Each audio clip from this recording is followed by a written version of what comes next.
Hi guys, எல்லாம் எப்படி இருக்கிறீங்க? Welcome to my YouTube channel.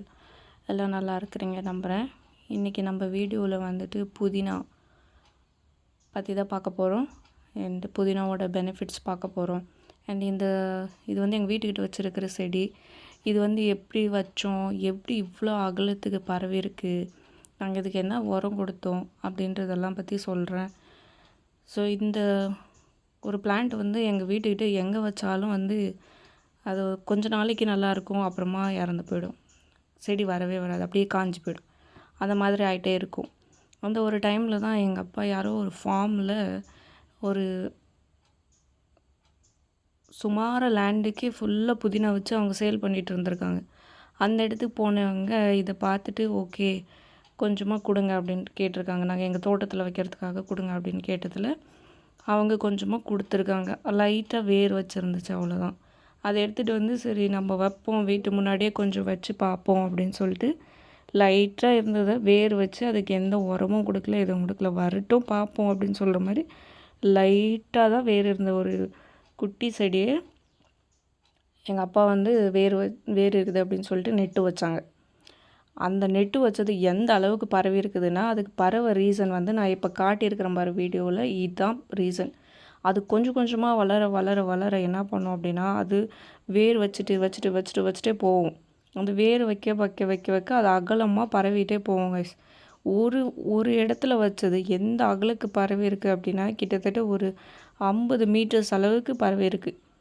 அது இல்லாமல் அந்த பிளான்ட் வந்து சில டைம் அப்படியே கட் ஆயிரும்ல, அந்த கட்டானது கூடமே அப்படியே தண்ணி கட்டுற டைமில் அது அப்படியே தண்ணி ஃபுல்லாக பரவும் போது அந்த தண்ணியிலேயே அடிச்சுட்டு போயிட்டு தூரத்தில் கூடமே பிளான்ட்ஸுங்க வந்துருந்துச்சு. அந்த அளவுக்கு வந்து இந்த புதினா செடி வந்து பரவி இருந்துச்சு. ஸோ அப்படி தான் இந்த செடி வந்து வைக்கிறது. அப்புறம் வீட்டுக்கிட்டே கூட நம்ம லைட்டாக ஒரு பாட்டில், சின்ன பாட்டில் கூட நல்ல ஒரு ஃப்ரெஷ்ஷாக மண், எந்த ஒரு இதுவும் இல்லாத மண்ணாக பார்த்து நம்ம அந்த அந்த நம்ம வீட்டு சமையலுக்கு வாங்கிட்டு வரலாம், அதில் கூட லைட்டாக வேர் இருந்துச்சுன்னா அதையே கூட வைக்கலாம். பாருங்கள், நான் காட்டியிருக்கிறேன் பாருங்கள். அப்படி தான் வேர் பரவிட்டு போகும். ஸோ இந்த மாதிரி லைட்டாக வேர் இருந்தால் கூட நீங்கள் உங்களுக்கு தேவையான இலைகளை அதுலேருந்து எடுத்துகிட்டு, இல்லை வேர் இருக்கிறது வந்து அந்த மண்ணுக்குள்ளே நெட்டு வச்சுட்டு தண்ணி அதிகமாக கொடுத்துட்டு வந்துட்டே இருந்தீங்கனாலே நல்லா புதினா வச்சிரும். பாருங்கள், இதுதான் அதோட வேர். நல்லா தெரியுதில்ல, இப்படி வேர் இருந்தால் சீக்கிரமாகவே வந்துடும், தேவையில்லை. அது அப்படியே பரவிட்டே வந்துடும். பாருங்கள், ஒவ்வொரு கிளையிலையுமே உங்களுக்கு தெரியுதா வேர் வச்சுருக்கிறது.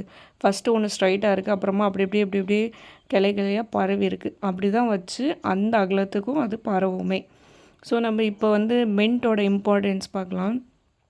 மின்ட் வந்து நம்மளுக்கே நல்லா தெரியும், இது வந்து ஒரு ஆயுர்வேதிக் மெடிசன் அப்படின்னு சொல்லிட்டு. நிறைய இந்த காஃபு கோல்டு இருக்கிறவங்கெல்லாம் என்ன பண்ணுவாங்கன்னா, இதை வந்துட்டு கஷாயம் மாதிரி வச்சு சாப்பிடுவாங்க. அதே போல் இது வந்து இது நேச்சுரல் மவுத் ஃப்ரெஷ்னர் அப்படின்னு சொல்லுவாங்க. எங்கள் அப்பா என்ன பண்ணுவாங்க அப்படின்னா, சில டைம் இந்த மட்டன் இந்த மாதிரிலாம் சாப்பிட்ட டைமில் வந்துட்டு வாய் ஃப்ரெஷ்ஷாக இருக்கணும் அப்படின்னா அவங்க போயிட்டு இந்த மின்ட் லீவ்ஸ் ஒரு 5-6 இலை பறிச்சுட்டு வந்துட்டு வாயில் போட்டு அப்படியே மென்னுட்டு வாய் கழுவிடுவாங்க. அவ்வளோதான். ஏன்ப்பா அப்படி பண்ணுறீங்க அப்படின்னா, ஃப்ரெஷ்ஷாக இருக்கும், நம்மளுக்கு வந்து அந்த ஒரு பேட் பிரெத் வராது அப்படின்னு சொல்லுவாங்க. அந்த அளவுக்கு வந்து இது ஃப்ரெஷ். இது வந்து எங்கள் பாப்பா, குட்டி பாப்பா, அவளும் வந்து நாங்கள் பறிக்கிறோம் அப்படின்னு சொல்லிட்டு பறிச்சிட்டு இருந்தான். நாங்கள் இது எதுக்கு பறிச்சிட்டு இருந்தோம் அப்படின்னா, இது வந்து புலாவ் செய்யலாம் அப்படின்னு சொல்லிட்டு, புதினா புலாவ் சூப்பராக இருக்கும், அந்த புலாவ் செய்யலாம் அப்படின்னு சொல்லிட்டு பறிச்சிட்டு இருந்தோம். அதனால் அவளும் வந்துட்டு பறிச்சிட்டு இருக்கா. அது இல்லாமல் நிறைய பேர் வந்துட்டு மின்ட்டை வந்துட்டு ஜூஸில் ஆட் பண்ணுவாங்க. ஃப்ரெஷ் ஜூஸில் மின்ட் ஜூஸ் அப்படின்னு கூட கிடைக்கும். லெமன் கேட்டோன்னா அதில் மின்ட்டும் சேர்த்து தான் கொடுப்பாங்க. ஏன்னா இது வந்து டைஜஷனுக்கு ரொம்ப நல்லது. அது இல்லாமல் இது வந்து ஆன்டி ஆக்சிடென்ட்ஸ். அது இல்லாமல் நீங்கள் நிறைய ஃபிலிம் ஆக்ட்ரஸ் எல்லாம் பார்த்தீங்கன்னா, அவங்கெல்லாம் வந்துட்டு காலையில் என்ன எடுத்துக்கிறீங்க அப்படின்னா, அவங்க ஒரு ஜூஸ் சொல்லுவாங்க. அந்த ஜூஸில் வந்து மின்ட் லீவ்ஸ் இல்லாத அவங்க ஜூஸ் எடுத்துக்கிறோம் அப்படின்றது சொல்லவே மாட்டாங்க. ஏன்னா இது வந்து அவ்வளோ ஒரு நல்லது உடம்புக்கு. உடம்புல இருக்கிற கெட்டது இதெல்லாம் வந்துட்டு வெளியே எடுத்துரும் இது யூரின் மூலிமா. அந்த அளவுக்கு வந்துட்டு இந்த புதினா ரொம்ப ரொம்ப நல்லது. ஜூஸ் அடித்து கூட நம்ம எடுத்துக்கலாம். இந்த நெல்லிக்காய், அப்புறமா இந்த கருவேப்பிலை, அப்புறம் இந்த இலை, இதெல்லாம் போட்டு நம்ம ஜூஸ் அடிச்சுட்டு நம்ம வடிகட்டி குடிச்சோனாலே அவ்வளோ நல்லது உடம்புக்கு. அதே போல் வந்துட்டு இது சமையலுக்கும் நிறைய யூஸ் பண்ணுவாங்க. புதினா சிக்கன் அப்படி பண்ணுவாங்க, புதினா பிரியாணின்னு பண்ணுவாங்க, அப்புறமா புதினா க்ரீன் சிக்கன் அப்படின்னு பண்ணுவாங்க, கபாப்லாம் வச்சு யூஸ் பண்ணுவாங்க. இந்த மாதிரி நிறையா இருக்குது இந்த மின்ட் லீவ்ஸோட பெனிஃபிட்ஸு.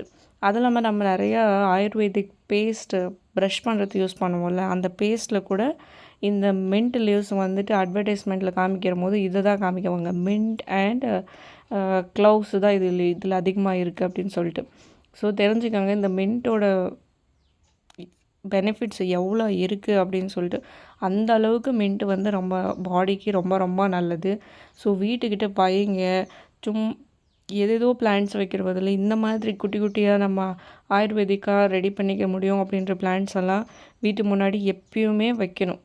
ஸோ அந்த மாதிரி தான் இதுவும் நாங்கள் வீட்டுக்கிட்ட கொஞ்சோண்டு வச்சது. அது வந்து எங்கள் அக்க பக்கத்தில் யார் வந்தாலுமே அது முன்னாடியே இருக்குமா, எங்களுக்கு கொஞ்சம் தாங்க அப்படின்னுவாங்க, பறிச்சுட்டு போவாங்க. அதே மாதிரி நாங்கள் பறித்து ஃப்ரீயாக தான் கொடுப்போம். பட் இருந்தாலும் இந்த மின்ட் வந்து எங்களுக்கு அதிகமாக கொடுத்துக்கிட்டே தான் இருக்குது. இதுக்கு வந்து கொஞ்சம் தண்ணி கொடுத்துக்கிட்டே இருக்கணும். தண்ணி கொடுத்தா தான் இது வந்து நல்லா ஃப்ரெஷ்ஷாகவே இருக்கும். தண்ணி இல்லைன்னு வைங்களேன், அந்த வேர் காட்டினால அந்த வேர்கிட்ட எல்லாமே வந்துட்டு அது ஒரு மாதிரி காஞ்ச மாதிரி ஆகிடும். அந்த இலைகளுமே ஃப்ரெஷ்ஷாக இருக்காது. அப்போ வந்து நம்ம சமையலுக்கு அவ்வளோவா யூஸ் பண்ண முடியாது. பாருங்கள், நான் ஒன்று பறிச்சே காட்டியிருக்கிறேன். கடைசியாக அதுலேருந்து ஒரு வேர் எடுத்தேன். இந்த வேர் நான் வந்து கீழெல்லாம் தூக்கி போட மாட்டேன், வேறு எங்கன்னா நெட்டு வச்சுருவேன் நான். ஸோ பாருங்கள் எந்த அளவுக்கு வேர் வச்சுருக்குது அப்படின்னு சொல்லிட்டு. இதை நான் பறிக்கும் போது எங்கள் பாப்பா இருந்துட்டு, எதுக்கு பறிக்காது, அவங்களுக்கு அப்படியே சொல்லு, வீடியோவில் காட்டு, அவங்களுக்கு புரியும் அப்படின்ற மாதிரி சொல்லிட்டு இருந்தா.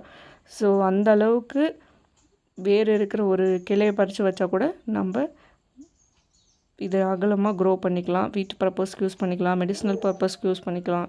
Okay guys, thank you all. Thanks for வாட்சிங் my video. Please do subscribe பண்ணுங்கள், லைக் பண்ணுங்கள், ஷேர் பண்ணுங்கள். தேங்க்யூ.